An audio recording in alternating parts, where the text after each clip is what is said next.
नमस्कार, मैं हूं काजल मिश्रा। स्वागत है आपका N1 लाइव पर। हिमाचल प्रदेश से जुड़ी खबरों को लेकर हम रोजाना आपसे मिलते हैं और इन खबरों पर विस्तार से चर्चा भी करते हैं। आज भी हम कुछ खबरों के साथ आपके साथ रूबरू हो रहे हैं और हमेशा की तरह आज भी मेरे साथ मौजूद रहेंगे मेरे सहयोगी और सीनियर जर्नलिस्ट संजय मल्होत्रा जी।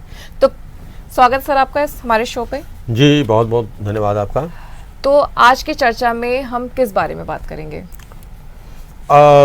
काजल, आज की अगर हम बात करें तो जहाँ तक राजनीतिक खबरों का सवाल है तो उसमें तो अभी भी चूँकि चुनाव आने वाले हैं तो कांग्रेस की गतिविधियां हैं और इसके साथ साथ भारतीय जनता पार्टी की गतिविधियां हैं। कल कांग्रेस ने एक बहुत ही महत्वपूर्ण प्रेस कॉन्फ्रेंस की है। कल बहुत बड़े बड़े नेता शिमला में आए हुए थे। भूपेश बघेल जो कि छत्तीसगढ़ के मुख्यमंत्री हैं, राजीव शुक्ला, सचिन पायलट और प्रताप सिंह बाजवा वगैरह सभी नेता ये वहाँ पर थे जो इन चुनावों में हिमाचल प्रदेश में भूमिका निभाने वाले हैं। वो सभी नेता वहाँ पर थे और उस प्रेस कॉन्फ्रेंस में कांग्रेस की तरफ से कई वायदे किए गए हैं हिमाचल की जनता के साथ।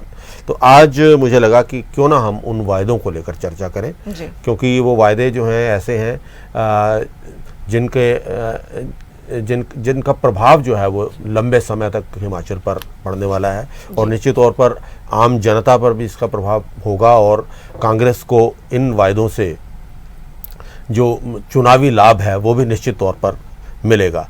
तो कल को अगर ये वादे कांग्रेस सत्ता में आती है तो क्या कांग्रेस इन वादों को पूरा कर पाएगी या नहीं कर पाएगी, ये एक बहुत बड़ा सवाल है। तो सबसे पहले तो हम उन वादों के ऊपर बात करते हैं जो वादे कांग्रेस ने किए हैं और उसके बाद फिर हम बात करेंगे कि क्या कांग्रेस के लिए इन वादों को पूरा करना आसान होगा कि नहीं होगा। और ख़ास तौर पर जिस तरह की बहस इस समय चल रही है, प्रधानमंत्री ने भी खुद नरेंद्र मोदी जी ने भी इसके ऊपर चर्चा की, सुप्रीम कोर्ट में भी मामला है कि वादे इस तरह के ना किए जाएं जिनको हम फ्रीबीज कहते हैं कि मुफ्त में अगर कुछ दिया जा रहा है तो ताकि इसको एक तरह से ये ना लगे कि एक इलेक्टोरेट को, एक मतदाता को रिश्वत देने की कोशिश हो रही है।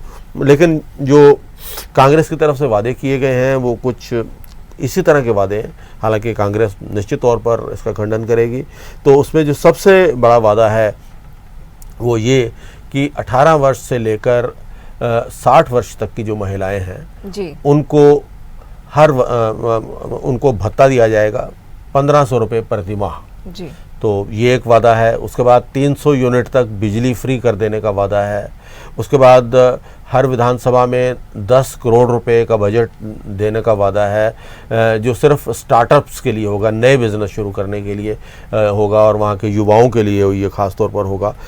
इसके अलावा जो रिक्त स्थान हैं वहाँ पर जो असामियाँ हैं नौकरियों में उनको भरने का वादा है। और उसके बाद एक और बहुत बड़ा वादा जो है वो है OPS का, ओल्ड पेंशन स्कीम का। और कांग्रेस का कहना है कि हमने अपने राज्यों में जहाँ हमारा शासन है, राजस्थान है या छत्तीसगढ़ है, वहाँ पर हमने इसको लागू किया है, तो हिमाचल में भी इसको लागू करेंगे। तो ये बहुत बड़े बड़े वादे हैं। क्या कांग्रेस इनको पूरा कर पाएगी, ये एक बहुत बड़ा सवाल है। ख़ास तौर पर आपको मैं ये बता दूं कि इसी तरह के कुछ वादे आम आदमी पार्टी की तरफ से पंजाब में किए गए थे और वो सत्ता में आने में उन्होंने कामयाबी भी हासिल की, इन वादों ने योगदान भी किया। लेकिन उसमें एक बहुत बड़ा वादा उनका भी यही था कि हम 1000 रुपये प्रति माह हर महिला को देंगे, जो अभी तक फ़िलहाल मुझे नहीं लगता कि पूरा हुआ है पंजाब में, क्योंकि इन सभी के पीछे जितने भी ये वादे हैं, चाहे वो 1500 रुपये का वादा अब हिमाचल में किया जा रहा है, तो उसका जो मुख्य तौर पर उसको पूरा करने के लिए आपको पैसे की ज़रूरत होगी, धनराशि चाहिए होगी। धनराशि कहाँ से आएगी इसका खुलासा जो है वो पार्टियां नहीं करती हैं।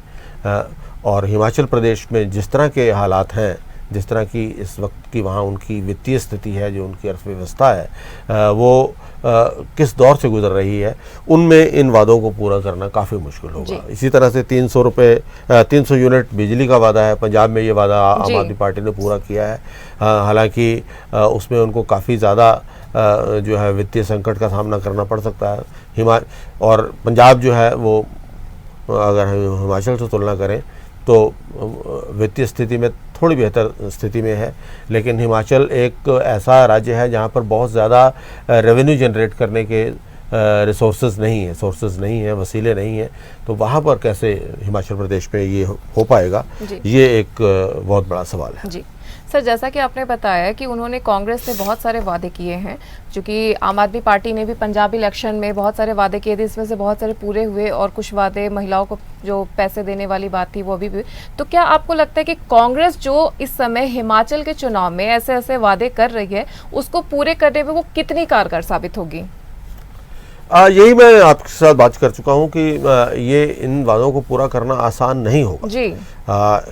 लेकिन पॉलिटिकल पार्टीज़ जो हैं, जब उन्हें चुनाव लड़ना होता है तो वो निश्चित तौर पर इस तरह के वादे करती हैं और बाद में कई बार उन वादों से वो फिर भी जाती हैं। इसीलिए कहा जाता है कि अगर आप मैनिफेस्टो में, हालांकि ये मैनिफेस्टो का हिस्सा तो नहीं है, मैनिफेस्टो तो बाद में आएगा, इसीलिए ये भी कहा जाता है कि मैनिफेस्टो में जो बात पॉलिटिकल पार्टी ने की है उसको लीगल बाइंडिंग कर दिया जाए, उसको कानूनन जो है उसको मान्यता मिले, और अगर कोई पार्टी अपने इस वादे से मुकरती है तो उसके लिए उसको सज़ा मिले या उसको उसका खामियाजा भुगतना पड़े।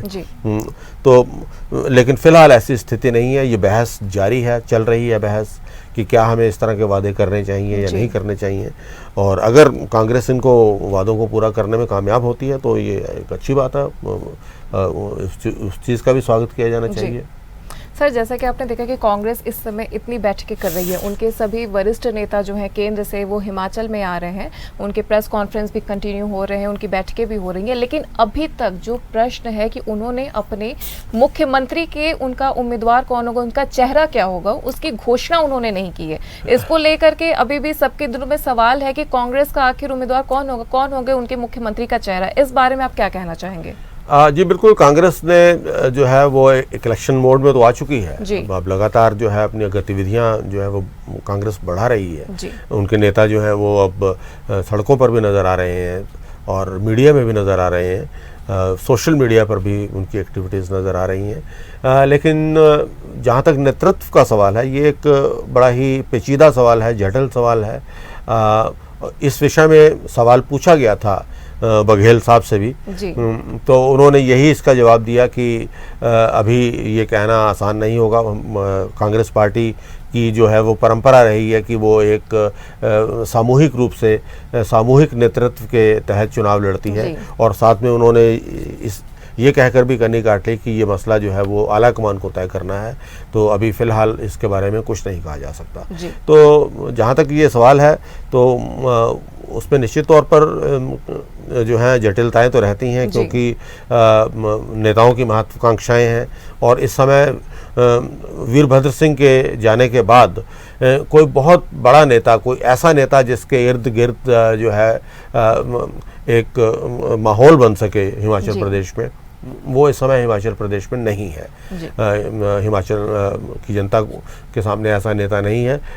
हालांकि नेतृत्व अब वीरभद्र सिंह की पत्नी प्रतिभा सिंह को सौंपा गया है, लेकिन उसके अलावा सुखविंदर सुक्खू जो कि पहले अध्यक्ष रह चुके हैं, वो भी प्रबल दावेदार हैं। इसके अलावा और भी दावेदारी लोगों की है उसको लेकर, तो ये दावेदारियाँ रहेंगी, और ये अब आने वाले समय में देखा जाएगा कि कौन नेता जो है वो अपने इन जो मौजूदा नेता हैं उनमें से आगे निकलकर अपनी एक पहचान बना पाता है। तो उसके बाद ही कांग्रेस, मुझे लगता है कि अपने जो चेहरे का है वो ऐलान करे। हो सकता है चेहरे का ऐलान ना हो, सिर्फ जैसा कि बघेल साहब ने कहा कि एक सामूहिक नेतृत्व के तहत चुनाव लड़ा जाएगा, वो उसी में चुनाव लड़े और बाद में जो भी आलाकमान की पसंद हो उसको फिर प्रदेश की बागडोर संभाल दी जाए, अगर कांग्रेस चुनाव जीतती है। लेकिन अगर ऐसा नहीं होता तो फिर तो बात ही कुछ और हो जाएगी। जी बिल्कुल। सर, आज से कांग्रेस की पदयात्रा भी शुरू हो रही है, तो इस बारे में आप हमारे दर्शकों को क्या बताना चाहेंगे? जी, मैंने कहा ना कि कांग्रेस लगातार अब एक्टिव मोड में है, इलेक्शन मोड में है, तो ये पदयात्रा भी उसी का ही हिस्सा है। आज शिमला, वैसे तो ये हर ज़िले से ये पदयात्रा निकलनी है और 15 अगस्त तक ये पदयात्रा चलनी है।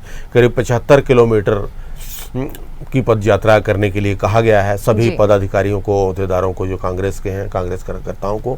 तो आज राजीव शुक्ला शिमला के लिए आज इसकी शुरुआत करने वाले हैं वहाँ से, और उसके बाद वहाँ पर एक कार्यक्रम होगा। फिर जो अंतिम कार्यक्रम 15 अगस्त वाला जो कार्यक्रम है वो कांग्रेस ने कुल्लू में प्लान किया है।